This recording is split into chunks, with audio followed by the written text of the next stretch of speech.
तो दोस्तों इस वीडियो में हम बात करने वाले हैं आज के मार्केट के बारे में। और देखिए एक बार फिर से इंडियन स्टॉक मार्केट में एक ज़बरदस्त रेजिलियंस स्ट्रेंथ यहाँ पर नज़र आ रही है। आज के दिन देखिए निफ्टी में 175 पॉइंट्स की तेजी है। 1% आज हमको यहाँ पर निफ्टी क्लोजिंग बेसिस पे देखने को मिल रहा है। तो काफ़ी शानदार यहाँ पर स्ट्रेंथ नज़र आ रही है। अब ये स्ट्रेंथ क्यों है, उसके पीछे क्या रीज़न है, थोड़ा उसको समझने की कोशिश करेंगे। और निफ्टी को हम यहाँ पर एनालाइज करने वाले हैं, क्या रहेगा अब यहाँ पर मार्केट का रुख, क्या मार्केट ऊपर जाएगा नीचे आएगा, टेक्निकल चार्ट पे एनालाइज करेंगे। और आज के दिन एफआईज और एफपीआईज ने भी यहाँ पर ज़बरदस्त बाइंग जो है उन्होंने की है, वो भी हम यहाँ पर देखने वाले हैं। साथ ही साथ एफएल को यहाँ पर हम कवर करने वाले हैं। एफएल के रिगार्डिंग कुछ ज़बरदस्त अपडेट्स आपके साथ शेयर करने वाला हूँ। एक गोल्डमैन सैक की रिपोर्ट आपके साथ शेयर करूँगा जहाँ पर एफएल के कुछ मोड्स हम डिस्कस करेंगे, कुछ रिस्क डिस्कस करेंगे और काफ़ी इंटरेस्टिंग यहाँ पर मैं आपके साथ एक विश्लेषण करने वाला हूँ एफएल का। तो बने रहिएगा। और क्यों ये स्टॉक मुझे लगता है अपने ऑल टाइम हाई तक जाता हुआ देखने को मिलेगा, उसको टेक्निकल चार्ट पे समझेंगे, पूरा ज़रूर देखिएगा। आगे बढ़ने से पहले कहना चाहूँगा, चैनल को सब्सक्राइब नहीं किया अभी तक, जरूर सब्सक्राइब कर लीजिए। ब्रेकआउट स्टॉक चैनल को भी सब्सक्राइब कर लीजिए, लिंक आपको डिस्क्रिप्शन में मिल जाएगा। यहाँ पर जबरदस्त अपॉर्चुनिटी लगातार आ रही है और आप देख ही रहे होंगे कई सारे स्टॉक जो है बहुत तेजी हमको दिखाते हुए देखने को मिल रहे हैं। ब्रेकआउट जो है रेडी टू ब्लास्ट स्टॉक्स, तो चैनल को जरूर सब्सक्राइब कर लीजिएगा।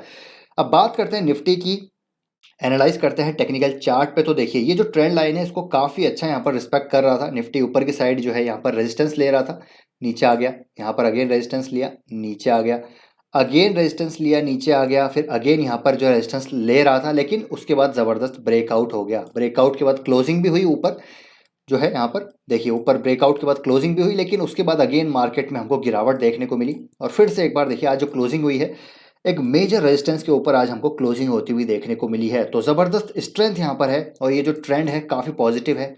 अप ट्रेंड था, फिर एक करेक्शन आया, छोटा सा स्मॉल करेक्शन, उसके बाद फिर से एक बार अप ट्रेंड चालू हो चुका है। और मुझे लगता है यहाँ पर अप ट्रेंड जारी रहेगा। और एज पर रिपोर्ट्स, जैसे कि मैंने आपको पहले ही बताया था, दिवाली तक करीब करीब 19,000 तक हम यहाँ पर मार्केट पहुँच सकता है और बाय दिसंबर 22, ठीक है, 21,000 तक मार्केट जाने की यहाँ पर उम्मीद है। लेट्स सी मार्केट कहाँ जाएगा कहाँ नहीं जाएगा, लेकिन जिस प्रकार की स्ट्रेंथ नजर आ रही है, अच्छा खासा यहाँ पर मार्केट हमको भागता हुआ देखने को मिल सकता है। और एक अच्छी खबर भी यहाँ पर आ रही है ग्लोबल मार्केट से। और कल के दिन हमने देखा यूएस मार्केट भी काफ़ी तेज थे। तो यूके में यहाँ पर जो है काफ़ी चीज़ें डेवलपमेंट हो रहे हैं। तो लिज ट्रस, अभी आपको पता है यहाँ पर न्यूली इलेक्टेड जो है प्राइम मिनिस्टर बनी है, तो उन्होंने यहाँ पर जो है उनकी गवर्नमेंट ने कुछ ऐलान किए हैं, जैसे कि जो हाउस होल्ड एनर्जी बिल है कंज्यूमर्स का, उसको यहाँ पर कैप वो कर रहे हैं 2500 पाउंड स्टर्लिंग, यानी कि जो जीबीपी है वहाँ की करेंसी, अगले 2 साल के लिए इस पर कैप कर रहे हैं। तो डेफिनेटली ये एक रिलीफ है। जो एनर्जी आप कह सकते हैं कि जो अनअफोर्डेबल होने वाली थी, वो अब यहाँ पर अफोर्डेबल होती हुई नजर आएगी। तो नॉर्मल पर्सन के लिए रिलीफ है। तो डेफिनेटली एक प्लेजेंट सरप्राइज आप इसको कह सकते हैं। साथ ही साथ बिजनेसेस के लिए भी दोस्तों यहाँ पर जो है सपोर्ट पैकेजेस प्रोवाइड किए गए हैं अगले 6 महीने तक। देखिए बिजली का बिल जो है कैप रहेगा 2 साल तक, अगले 2 साल तक 2500 जो है नॉर्मल कंज्यूमर्स के लिए हाउस होल्ड जो एनर्जी बिल है जो है पाउंड स्टर्लिंग जीबीपी।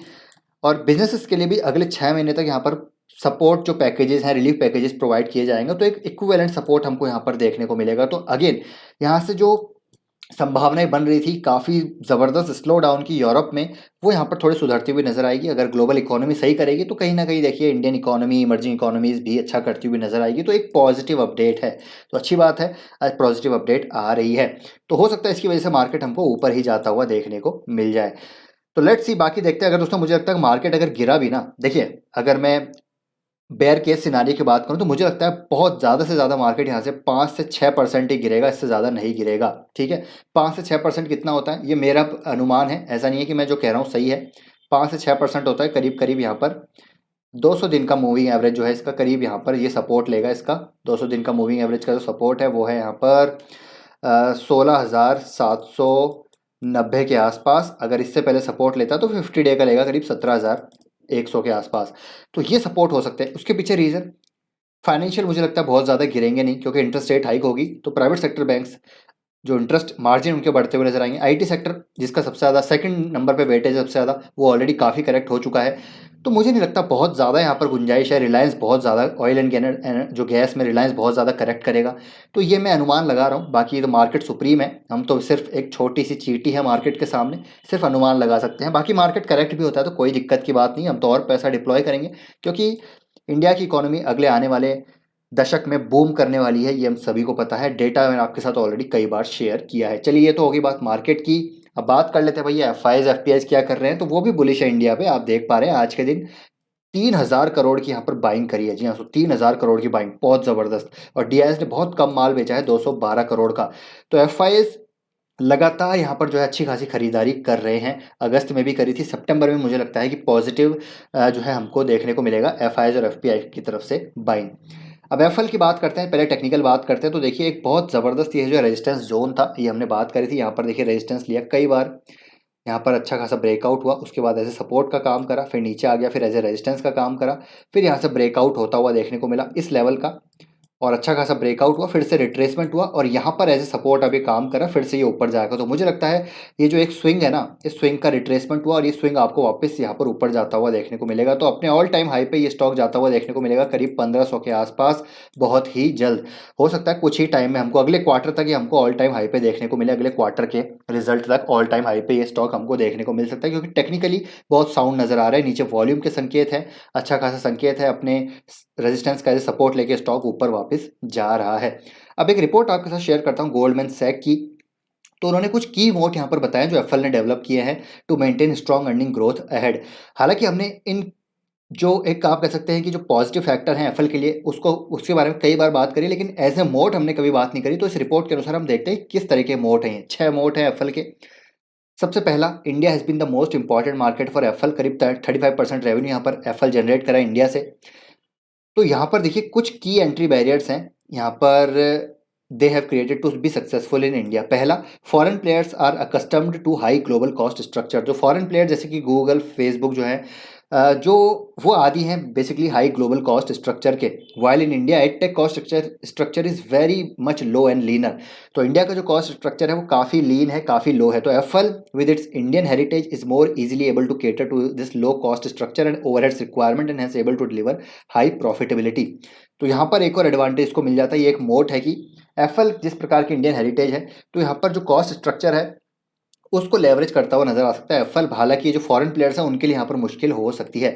अब यहाँ पर हाई वर्नैकुलर रिक्वायरमेंट्स होती है, यानी कि लोकल लैंग्वेजेस में। इंडिया में आपको पता है दोस्तों हर 10-15 किलोमीटर में लैंग्वेज चेंज हो जाती है। थोड़ा बहुत यहाँ पर जो है डिफरेंस हमको देखने को मिल जाता है। तो यहाँ पर काफ़ी एफएल का हाई फोकस है।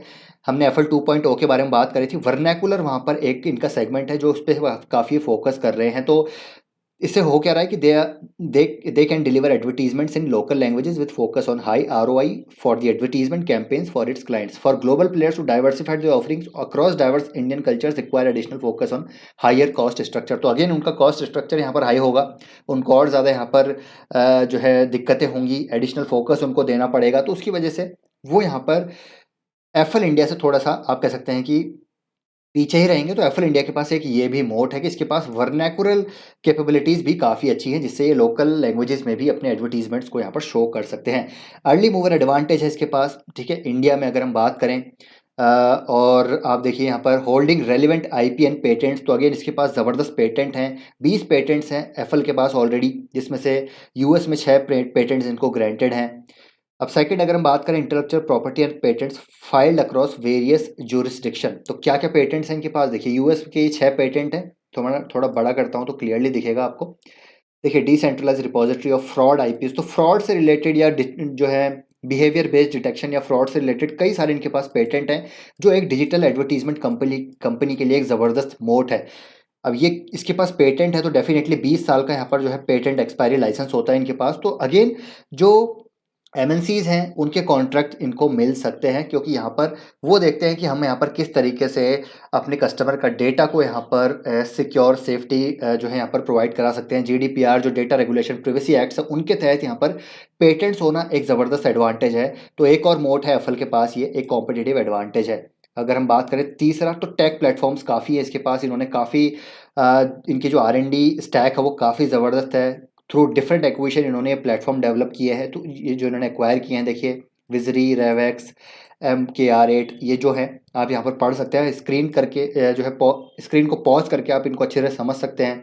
हो सका तो ये रिपोर्ट मैं आपको लिंक में डिस्क्रिप्शन में लिंक प्रोवाइड करा दूंगा। फोर्थ है एफएल 2.0 स्ट्रेटेजी, जहाँ पर ये 10 बिलियन कनेक्टेड डिवाइसेस को यहाँ पर रीच करने वाले। Smartphone, connected TV, smart wearable, out of home screen, तो इसका ही ट्रेंड रहने वाला है। जितना ज़्यादा इंटरनेट पेनिट्रेशन बढ़ेगा, उतना ज़्यादा एप्पल को फ़ायदा होगा और इंडिया का जो इमर्जिंग मार्केट्स में जो पेनिट्रेशन है, वो अभी भी कम है। आई थिंक 35% के पास इंटरनेट पेनिट्रेशन है। बाकी ब्राज़ील का भी 50% के आसपास है। बाकी यूएसए, यूरोप, चाइना तो आपको पता है बहुत ऊपर है। तो स्मार्टफ़ोन पेनिट्रेशन का फ़ायदा भी मिलेगा, ठीक है। वर्नाक्युलर की हमने यहाँ पर बात ऑलरेडी कर ही ली।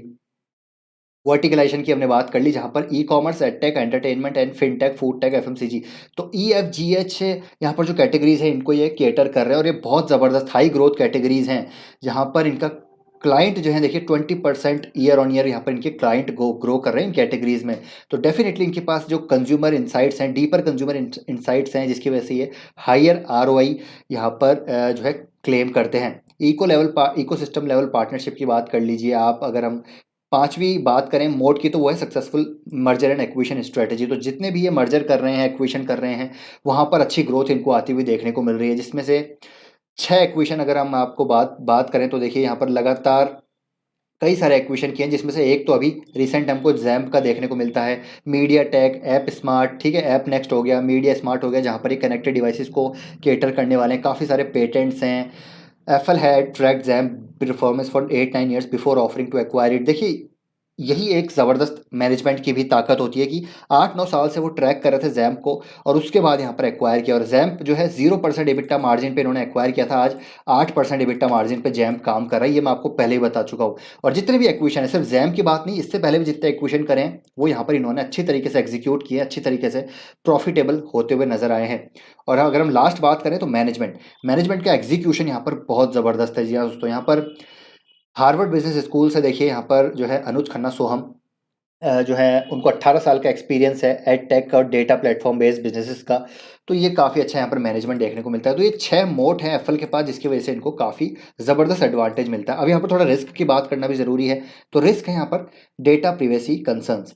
अब डेटा प्रिवेसी यानी कि यहाँ पर अगर जैसे iOS की बात करें, तो iOS ने 14.5 यहाँ पर जब लॉन्च किया था, उसकी वजह से हुआ क्या कि consumer activity across mobile platforms जो है, मोबाइल एप्लीकेशन थोड़ी सी डिफिकल्ट होती हुई नजर आई। लेकिन एक डेटा इसी रिपोर्ट में आपके साथ शेयर करना चाहूँगा। देखिए इसको लॉन्च होने के बाद भी, और मैनेजमेंट का खुद कहना है कि गूगल यहाँ पर जो लॉन्च करेगा, इंप्लीमेंट करेगा, वो इतना ज़्यादा यहाँ पर दिक्कत नहीं करेगा एप्पल को। उसके पीछे रीज़न क्या है?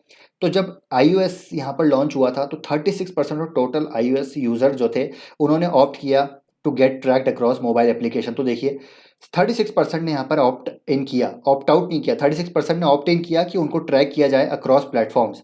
तो यहाँ पर हो सकता है एंड्रॉइड, जो कि इनका मेजोरिटी ऑफ द रेवेन्यू जो है एंड्रॉइड से ही आता है, ठीक है। iOS से तो सिंगल डिजिट में इनका रेवेन्यू आता है एप्पल का, तो इतनी दिक्कत तो है नहीं। बाकी गूगल लॉन्च करेगा जब 3 से 4 साल बाद करेगा, और वो भी इतना ज़्यादा स्ट्रिंजेंट नहीं होगा। तो इसके अनुसार आप देख सकते हैं कि 87% of total ad request are from iOS 14.5 plus devices as per IAB।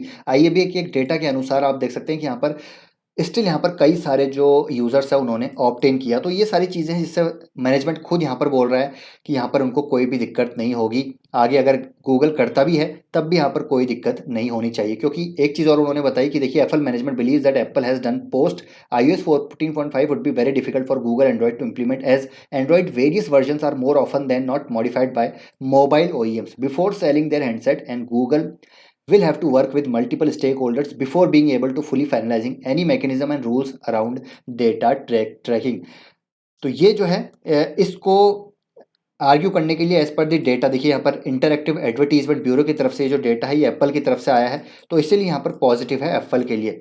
तो लेट्स सी बाकी 3-4 साल में क्या होता है क्या नहीं होता, उसको हम तो ट्रैक करेंगे। लेकिन मुझे लगता है for the time being Apple यहाँ पर हमको ऑल टाइम हाई की तरफ जाता हुआ देखने को मिलेगा। और इस रिपोर्ट के अनुसार एप्पल के जो टारगेट दिए वो करीब आई थिंक 1450 के दिए हैं, और ये रिपोर्ट अभी एक हफ्ते पहले की है। तो एप्पल को आप डेफिनेटली इस लेवल पे भी बाय कर सकते हैं। एक अच्छा खासा सपोर्ट ले चुका है, यहाँ से ये ऊपर जाता हुआ देखने को मिलेगा। तो ये एक ऐसी कंपनी है जिसको आप डेफिनेटली एवरेज अप भी कर सकते हैं, और गिरता है तो यहाँ पर एवरेज डाउन भी कर सकते हैं। लेकिन हाँ, अलोकेशन का हमेशा ध्यान रखना है।